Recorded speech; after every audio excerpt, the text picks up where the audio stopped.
Hey, Sean, I spoke to that guardian earlier in the day in person, and she told me that she notified police on Friday.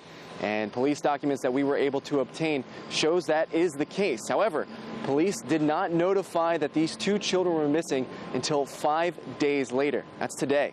Now, I was in the neighborhood. I spoke to some of the people that live right across the street from this family, and they're asking why police waited so long. Our cameras were rolling Wednesday night when 13-year-old Daquan Thornton and his brother, 9-year-old Emmanuel Wilson, walked back to their door, still holding the dinners police got for them. The children's guardian told me off camera the boys were worn out. She was happy to finally have them home because, unbeknownst to the community, the boys were missing for days. Back on Friday, police got the report of the missing children. The report obtained by CBS North Carolina shows the call came in at 11:20 at night. 5 days later, police sent out a missing juvenile release at 4:30 in the afternoon. Nearly 2 hours later came an updated alert from police and a push alert from CBS North Carolina saying the boys were safe. Neighbors who live on Stevenson Street, where the boys went missing, said they're disappointed it took 5 days to hear about this incident. I have no idea, until y'all showed up, that these kids were missing since last Friday.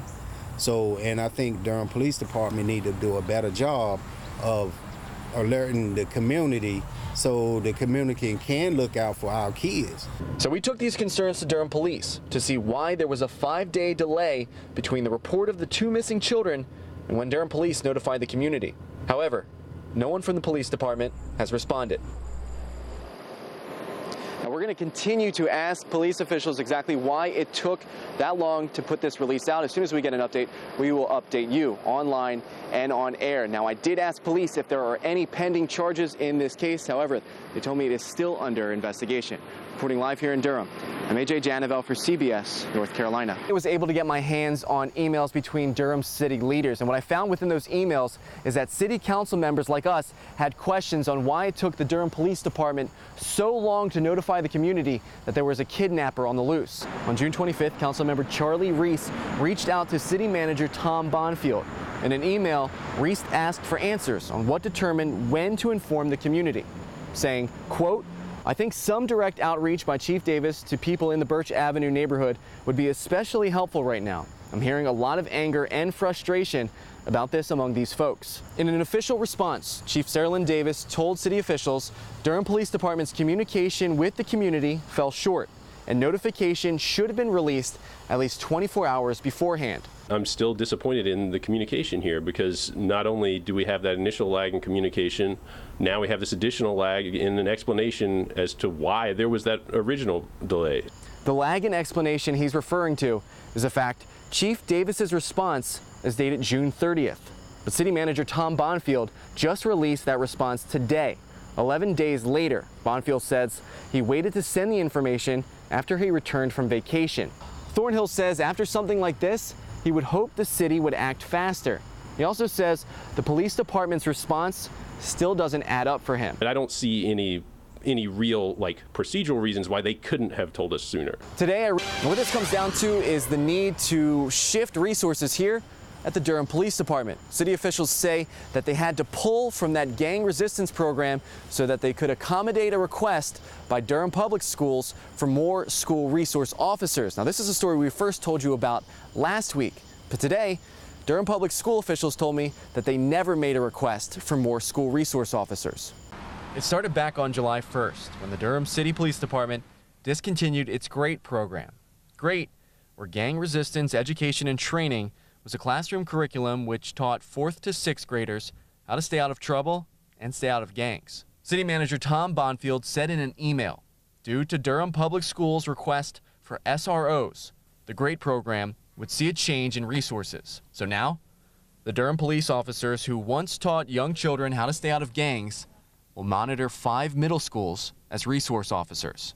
I sat down with school officials to get answers on why this change was made. So after 15 years, just give or take, what started these conversations this year? I think that there was just discussion about how do we better call the program what it is and look at what the duties and responsibilities of the officers are. Tina Ingram is the director of security with Durham Public Schools. She says the Durham police officers who were in the gang resistance program were already working as school resource officers on top of their duties. She says conversations started with the school district and the city about titling the officers more appropriately for those duties. Ingram says Durham Public Schools did not ask for school resource officers, even though that's now what they have. And the gang resistance program in Durham City schools have been discontinued. And what's even more confusing about this situation is Durham schools outside of the city will still have that gang resistance program because those are operated by the sheriff's department and not by the city's police department. Now, school and city officials tell me that there is no set plan to bring anything back that is similar to the gang resistance program, but they are discussing possibilities. Reporting here in Durham, I'm AJ Janavel for CBS North Carolina. AJ, thank you.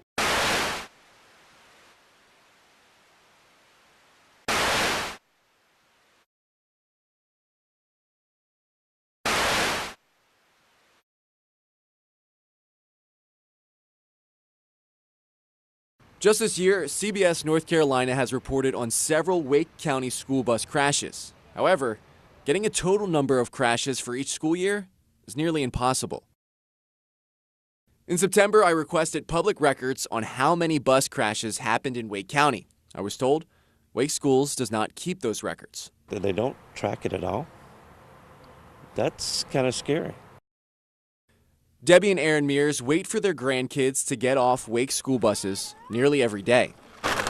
They tell me they're surprised Wake County doesn't keep track of crashes. I'd like to think that if they did, they'd be able to analyze what is the root of the problem and deal with it.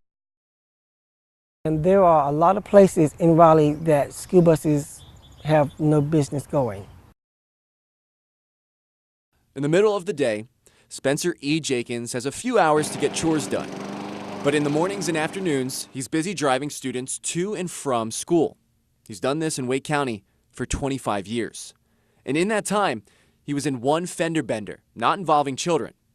That incident will go into Jenkins' file. When there's a crash, the district emails Transportation, Human Resources, and Risk Management. Each at-fault accident is investigated. But unless you look through all the 780 bus driver files, which are closed to the public, or inspect thousands of emails, there's no way to determine how many crashes happen, where they happen, or why they happen each year. This was news to Jenkins when I told him.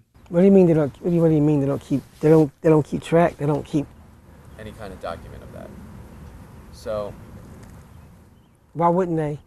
Jenkins says if the district wants to reduce the number of crashes, they need to track when, where, and why accidents happen. And other school districts agree. You can't just have an accident and ignore it. You have to investigate it, to make sure your operation is safe. Scott Denton is the Assistant Superintendent of Auxiliary Services in Durham. He walked me through Durham's transportation station, where buses are being repaired. This school year, Durham Public Schools has reviewed 57 accidents. We keep records of those crashes, and we'll go back and review those and see if there are trends to make sure that we're educating our drivers on things that they need to look out for and make the road safer, make them safer. With about 18,000 students riding Durham buses, Denton says it's worth the effort. I think if you ever give up on the idea that you're already arrived and you're as safe as you can get, then you're probably in the wrong job. And people like the Mears wish Wake County would do the same thing.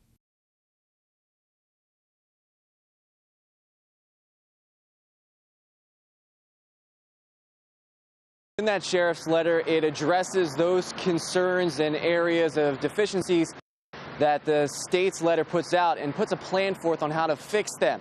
But that letter came in 2 days past the state's deadline as well. I spoke to county commissioners who said they haven't even seen the letter, and people within the community who are fighting for the rights of inmates here behind me say they don't believe that any changes will come.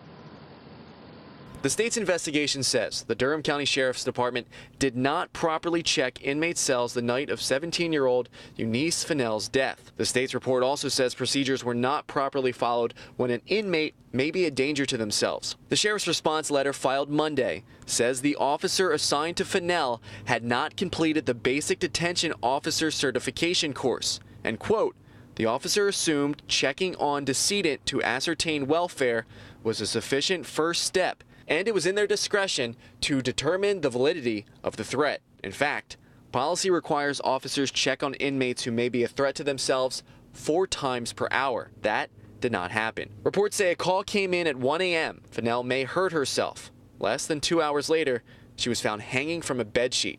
In response to the deficiencies, the sheriff says in the letter, policies and procedures will be updated.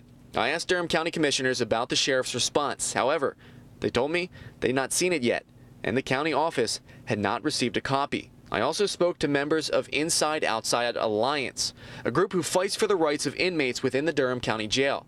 They tell me not enough is being done. The Durham County Jail isn't equipped to accommodate mental health patients or people that are going to commit suicide. Now, within the letter are specific procedures on how to keep people on suicide watch safe. For a full look at the sheriff's letter, go to WNCN.com. Reporting live here in Durham, I'm AJ Janavel for CBS North Carolina. Sean, Sharon, Jacayla Johnson and her family tell me the suspension was inappropriate, and now they're looking for an apology. I was feeling embarrassed because they called me out of everybody. 15-year-old Garner Magnet High School sophomore Jacayla Johnson tells me she was in Chinese class with about 30 other students when a school resource officer interrupted the class saying they smelled weed from the hall. After about 5 minutes of searching the class, Johnson says the officer singled her out. They told me to spread my fingers and they smelled my fingers. Johnson tells me she was taken to the office and patted down. An officer made her remove her shoes and also went through her book bag. According to Wake County school documents obtained by CBS North Carolina, there's no mention of finding drugs, but instead, Johnson was suspended for 5 days based solely on a pungent smell. She was also required to take drug classes or face suspension for the rest of the year. Johnson's mother tells me when the school called to notify her of the suspension, she couldn't believe what they were saying. I said, not my child. I said, you had the wrong child. Tamika Johnson tells me the day of her daughter's suspension, she took her to a medical lab to get a drug test, and everything came back negative. Armed with the results, Johnson took her daughter to the school for an apology and to be reinstated into classes. But instead, the pair were given another official document, this time saying Jacayla was in possession of marijuana. And I said, well, you checked this box and wrote on here possession of marijuana, but you're saying that you didn't find any marijuana on her.